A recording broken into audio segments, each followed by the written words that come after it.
Bonjour à tous, je suis Raphaël et je vous emmène voyager avec moi dans le monde de l'ésotérisme, de la spiritualité et de l'invisible. Chaque semaine, nous retrouvons nos invités qui retracent leur parcours qui les ont amenés à se connecter à l'autre monde et nous parlent de leurs facultés extrasensorielles, de leur transformation, de leur prise de conscience et découverte dans les domaines qui les passionnent. Pragmatiques ou non, soyez les bienvenus dans ce nouvel épisode du podcast Les Mondes Subtils.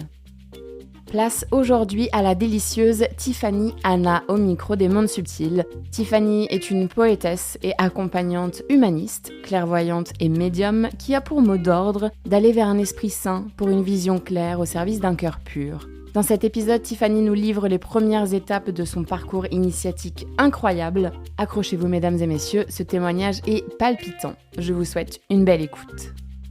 Bonjour Tiffany. Salut Raphaël. Merci d'être au micro des Mondes Subtils et merci d'avoir accepté mon invitation pour nous raconter ton parcours, ce que tu proposes aujourd'hui, toute la trame, Tiffany Anna. Au plaisir d'être avec toi. Alors, est-ce qu'on peut commencer par le commencement ? J'aimerais partager quand même aux auditeurs que quelqu'un d'assez incroyable qui s'appelle Nathalie Théo, qui a déjà été interviewée dans le podcast, nous a mis en contact avec Tiffany et donc je l'ai appelée. Nous avons convenu d'un rendez-vous téléphonique pour voir un petit peu. Et on est resté plus de 3 heures au téléphone. Ouais. Donc voilà. C'était chouette. Comme premier contact. C'était plutôt chouette, oui. Je pense que ça a bien fonctionné dès le début. Et c'est vrai que tu m'as raconté un petit peu ton parcours initiatique, on va appeler ça comme ça. Et je me suis dit, non, il faut absolument que tu nous racontes, quoi. Donc, j'aimerais que tu commences par, si c'est OK de ton côté, mais par le commencement, c'est-à-dire ce moment de ta vie. Où tout bascule. Où tout bascule, ouais. Tu sais de quel moment je parle. Je vois. Alors, si on reprend le début, je travaille dans l'hôtellerie de luxe. Je suis directrice de la restauration dans des palaces à Paris. Donc, ma carrière est tournée autour de la stratégie, la création de projets et le management. Et t'es pas du tout ouverte à tout ça Alors, c'est pas que je suis pas du tout ouverte, parce que quand j'étais petite, je parlais quand même pas mal des fantômes. Ok. Quand je courais pas après les garçons. Ouais. Et Important à souligner. Important à souligner, on comprendra plus tard pourquoi. Et mais pas particulièrement. J'ai ma grand-mère qui est catholique, mais je suis baptisée, mais sans plus. Et dans tout ce qui est monde subtil, on parle de rien. Donc j'ai aucun contact avec une connaissance qui va dans ce sens-là, en fait. Absolument pas. Okay. Mais en moi, il y a quelque chose qui me dit que la vie existe après la mort, par exemple. Okay. Mais ça va pas plus loin. T'as des petites convictions Ouais, j'ai des petites convictions quand même. Okay. Ouais. Un petit truc qui me dit, à mon avis, il y a un truc qui se cache là-bas, quoi. Ok. Et donc, pendant cette période-là, à 32 ans, à 29 ans, je deviens maman. Et en même temps, quelques mois plus tard, je perds ma grand-mère, qui était quelqu'un dont j'étais très proche parce qu'elle m'a éduquée jusqu'à mes 5 ans. Et je suis amenée à rencontrer une femme qui est une femme maître Reiki chilienne, qui me fait vivre un soin énergétique pendant à peu près 2 heures où elle utilise une technique qu'elle a créée elle-même entre l'Ayurveda qu'elle a appris en Inde et tout le côté un peu chamanique de son pays. Et à ce moment-là, je sens en fait l'espace qui commence à bouger autour de moi et je suis amenée à communiquer avec ma grand-mère, donc qui est décédée 1 an auparavant, par télépathie. C'est spontané, c'est très puissant et je me sens en fait emportée presque dans un autre monde en fait pour me permettre ce moment-là. Et d'ailleurs tout de suite je lui dis mamie, c'est toi. Elle me dit mais oui ma chérie. Je lui fais mais non mais c'est pas possible. Elle me dit mais si, c'est pour ça que tu es là.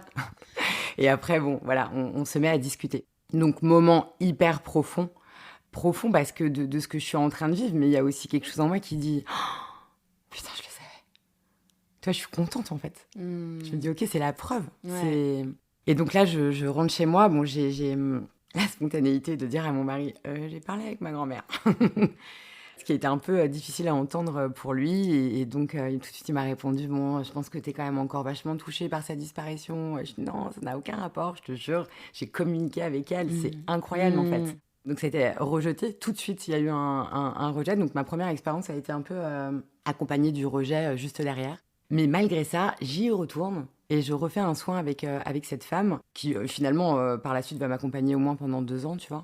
Et là, pareil, je repars. Donc là, c'est comme si j'avais l'impression un peu de sortir de mon corps. Et j'arrive dans une sphère, dans un espace où je me trouve comme sur un chemin. Et sur le côté de ce chemin, il y a des présences que je vois dans une forme de lumière, en fait. Tu vois, il y a pas de corps, il n'y a rien, mais je les sens présents, beaucoup de bienveillance. Et j'avance sur ce chemin. Et au bout du chemin, il y a l'amour. Il y a un espace blanc, doré, jaune qui est là. Et je m'approche et je dis merci, merci de me recevoir. Et le retour est, pareil, un peu une forme de télépathie. Merci à toi de venir jusqu'à nous. Et là, cette énergie me prend dans ses bras. J'ai vraiment la sensation d'être prise dans les bras, alors que ce n'est que de la lumière. Tu vois, il y a pas de, je vois pas quelqu'un, quoi. Et voilà, et je reviens, tout en sachant que je reste complètement consciente, hein. Tu vois, je sais où se trouve la personne qui me fait le soin dans la pièce, je sens les odeurs, enfin, je suis hyper consciente. Et je reviens, et là, une nouvelle fois, je pleure d'amour, en fait. Parce que quand cette sphère me prend dans ses bras, je touche quelque chose que je ne connais pas sur Terre. Et donc, je suis très émue, quoi. Donc ça c'est la première expérience mystique, quelque part. Oui, parce qu'en fait, c'est être...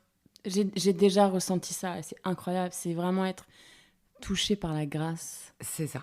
Mm. Exactement. Mm. Exactement. Donc, ça transforme quelque chose en moi.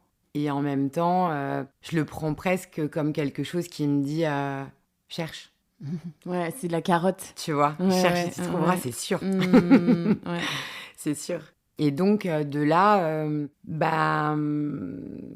ça reste en fait. Et donc, je peux pas en parler spontanément, en tout cas aux personnes qui sont les plus proches de moi, parce que je sens bien que c'est accueilli. Alors, je le fais quand même, mais donc je me prends des baffes, mais j'y retourne. Et au bout d'un moment, je suis à une réunion avec mon boss et qui m'invite en fait à venir dans son bureau avec d'autres directeurs. Donc, on est là avec nos coupes de champagne. Et il me dit, écoute, je suis hyper content de ton travail. Est-ce que ça te dirait de rejoindre le comité de direction et de t'occuper donc aussi un peu de la stratégie d'un autre hôtel qu'ils avaient sur Paris. Et là, je ressens à l'intérieur de moi, pareil, cette voix, mais qui est à l'intérieur de moi, qui me dit, si tu restes là, tu crèves. Tu crèves, tu crèves. Donc Tu crèves de la mort. Tu crèves de la mort qui Ouais, tue, quoi. ouais. Ah ouais, d'accord. Donc là, j'essaie de rester digne avec ma coupe de champagne et de sourire, mais j'attends qu'une seule chose, c'est de sortir. Moi, à l'époque, je fumais. Donc, je fumais une clope et pour me dire, mais qu'est-ce que je fais, quoi? Parce que je sens, ça me prend là au niveau du cœur et en même temps, je suis dans un poste qui était un peu mon objectif de carrière que je m'étais mis parce que donc j'étais déjà maman. Et que pour pouvoir allier, tu vois, vie perso, vie pro, je me disais, ok, tel poste, c'est plutôt pas mal, je pourrais un petit peu tout faire. Et toutes les conditions étaient réunies. Donc là, on me propose encore quelque chose en plus. Et je n'ai que, à ce moment-là, j'ai 31 ans, tu vois. Donc j'ai toute la vie devant moi. Donc c'est hyper cool. Mm. Et puis, à cette époque-là, le père de mes enfants commençait dans le cinéma. Et donc, beaucoup de choses reposaient quand même sur moi, sur le fait tu vois, la vie matérielle, quoi. Donc, bah non, tu peux pas partir. C'est compliqué. Enfin, ta tête, c'est ce qu'elle te dit, quoi. Voilà. Et puis, finalement, c'est plus fort que moi. Et donc, je recontacte Alexandra, cette femme qui m'a accompagnée pendant un petit temps. Et elle devait repartir au Chili. Et je lui dis, écoute, avant de repartir, est-ce que tu veux bien m'initier, en fait, me former? Est-ce que tu veux bien m'apprendre ta technique de massage et autre chose? Et elle me dit, ok, avant de partir... C'est du Reiki, c'est ça qu'elle faisait? En fait, donc elle-même crée son soin, finalement, avec le Reiki, effectivement. Enfin bon, la connexion avec l'énergie, mais on peut dire que c'est du Reiki. Oui, oui. Et il y avait aussi un temps de massage au niveau de la tête, au niveau du buste et au niveau des pieds aussi. Donc avec quand même l'activation, tu vois, de certains points et puis de tout ce qu'elle avait appris en Inde aussi, et puis de son intuition. Parce que elle était médium aussi. Enfin, tu vois, derrière, elle a pu me guider quand même. Quand tout ça est arrivé... Oui, elle avait plusieurs outils, en fait. Ouais, complètement. Elle avait une grosse boîte à outils. Ouais. Okay. Et puis, elle avait vu, plus tard, elle m'a expliqué qu'elle avait déjà, qu'elle savait que j'allais être connectée à plus grand que moi, tu vois. Rendez-vous sur l'application Apple Podcast ou Spotify pour écouter l'intégralité des épisodes du podcast Les Mondes Subtils.